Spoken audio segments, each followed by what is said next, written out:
Hello అండి, welcome to doctor ఏఎండెన్. నేను మీ డర్మటాలజిస్ట్ డాక్టర్ నమ్రత. సో ఈరోజు నేను చెప్పబోయే టాపిక్ వాట్స్ అనగానే అందరికీ ఫస్ట్ గుర్తొచ్చేది పులిపిరులు. కానీ మెడికల్ టర్మ్స్లో వాట్స్ అంటే వేరు, పులిపిరులు అంటే వేరు. సో రెండింటికి మధ్యలో డిఫరెన్సెస్ ఏంటి అన్నవి ఈరోజు నేను చెప్పబోతున్నాను.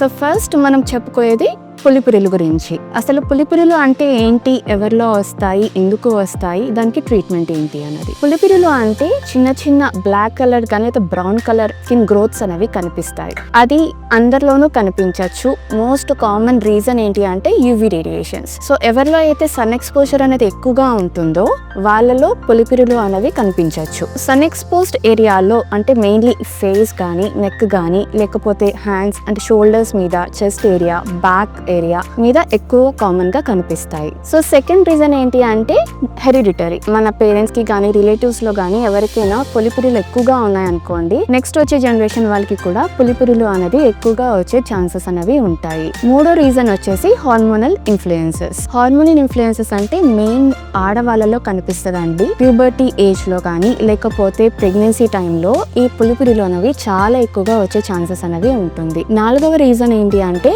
డయాబెటీస్ కానీ లేకపోతే ప్రీ డయాబెటిక్ కండిషన్ లో కూడా. సో ఇలాంటి వాళ్ళకి మెయిన్ గా నెక్ మీద కానీ, లేకపోతే అండర్ ఐస్ చుట్టూ కూడా కనిపించవచ్చు, లేదు అంటే అండర్ ఆర్మ్స్ లో కనిపించవచ్చు. వీళ్ళకి పులిపిరులతో పాటు అక్కడున్న స్కిన్ కూడా బాగా డార్క్ అయిపోయే ఛాన్సెస్ కూడా ఉంటుంది.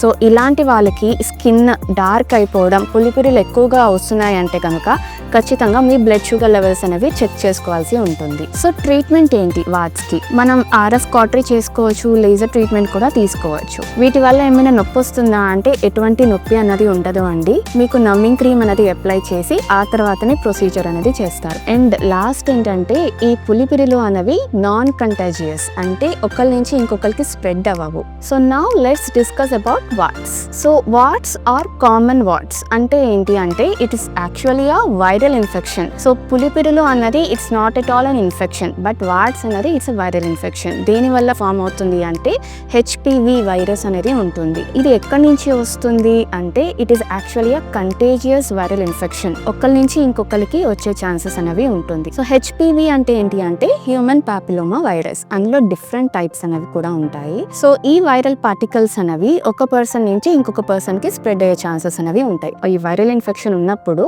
ఆ పర్సన్ కి షేక్ హ్యాండ్ ఇచ్చినా, లేకపోతే ఆ లీషన్స్ ని టచ్ చేసి మనం టచ్ చేసుకున్నప్పుడు మనకు కూడా స్ప్రెడ్ అయ్యే ఛాన్సెస్ అనేవి ఉంటుంది. అదే ఈవెన్ మనలోనే మనకి కూడా స్ప్రెడ్ అవ్వచ్చు. అంటే మన చేతికి ఉన్నప్పుడు చేతి నుంచి అదర్ బాడీ ఏరియాస్ కి కూడా స్ప్రెడ్ అయ్యే ఛాన్సెస్ అనేది ఉంటుంది. ఈ వాట్స్ అనేవి ఎలా ఉంటాయి అంటే చూడడానికి ఇవి కూడా స్కిన్ కలర్డ్ కానీ లేకపోతే కొంచెం బ్లాక్ కలర్ లీషన్స్ లానే ఉంటాయి, స్కిన్ గ్రోత్స్ లానే ఉంటాయి. కాకపోతే ఇవి పులిపిరులతో కంపేర్ చేస్తే కొంచెం పెద్దగానే కనిపిస్తూ ఉంటాయి. చిన్న చిన్న వాట్స్ తో స్టార్ట్ అయ్యి కొద్దిగా కొన్ని మంత్స్ కి పెరుగుతూనే వస్తూ ఉంటుంది. ప్లస్ స్ప్రెడ్ అవ్వడం.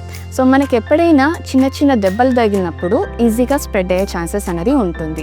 మగవాళ్ళల్లో మెయిన్లీ ఫేస్ మీద వాట్స్ వస్తే గనుక మీరు షేవ్ చేసేటప్పుడు చిన్న కట్స్ అయితే గనుక ఈజీగా వాట్స్ అనేవి స్ప్రెడ్ అయ్యే ఛాన్సెస్ అనేవి ఉంటాయి. అలాగే కొంతమంది నెయిల్స్ అవి కొరుక్కుంటూ ఉంటారు. సో దాని వల్ల కూడా చిన్న ట్రామా అవ్వడం, సో వేళ్ల మీద కూడా ఎక్కువగా వాట్స్ వచ్చే ఛాన్సెస్ అనేవి ఉంటాయి. అండ్ ఎవరైతే చెప్పులు వేసుకోకుండా బయట నడుస్తారో, డాంప్ మాయిస్ట్ ఏరియాస్ లో నడుస్తారో వాళ్ళకు కూడా వైరల్ పార్టికల్స్ అనేవి ఈజీగా స్ప్రెడ్ అవ్వచ్చు. So other ways of transfer అంటే కనుక పబ్లిక్ టాయిలెట్స్ యూస్ చేసినా, లేకపోతే కామన్ బాత్రూమ్స్ కానీ ఏమైనా అన్నా, త్రూ స్విమ్మింగ్ పూల్స్, లేకపోతే డర్టీ ఫ్లోర్స్ అలాంటివి ఉన్నప్పుడు ఈజీగా ఈ వైరల్ ఇన్ఫెక్షన్ అనేది వచ్చే ఛాన్సెస్ ఉంటాయి. సో చాలా మంది ఈ వాట్స్ వచ్చినప్పుడు అది వైరల్ ఇన్ఫెక్షన్ అని తెలియక దాన్ని గిల్లేసుకోవడమో, లేకపోతే ఏదో చిన్నగా కట్ చేసేసేయడమో అలా చేస్తూ ఉంటారు. దాని వల్ల ఇంకా స్ప్రెడ్ అవ్వడం కానీ లేకపోతే ఇన్ఫెక్ట్ అవ్వడం కానీ జరగచ్చు. సో అలాంటి పనులు అస్సలు చేయకండి, డర్మటాలజిస్ట్ ని సంప్రదించండి. తర్వాత ట్రీట్మెంట్ ఏంటి? ఈ ట్రీట్మెంట్ అన్నది మెయిన్ గా ఎవరిలో వచ్చింది అంటే చిన్న వాళ్ళలో వచ్చిందా, పెద్ద వాళ్ళలో వచ్చిందా, ఏజ్ గ్రూప్ బట్టి, ప్లస్ ఏ లొకేషన్ లో వచ్చింది, చేతి మీదనా లేదా బాడీ మీదనా, దాన్ని బట్టి వేరియస్ ట్రీట్మెంట్ మొడాలిటీస్ అనేవి ఉంటాయి. మీకు మీ బాడీ మీద ఎటువంటి స్కిన్ గ్రోత్స్ అనేవి కనిపించినా ఖచ్చితంగా డర్మటాలజిస్ట్ ని సంప్రదించి ట్రీట్మెంట్ అనేది తీసుకోండి.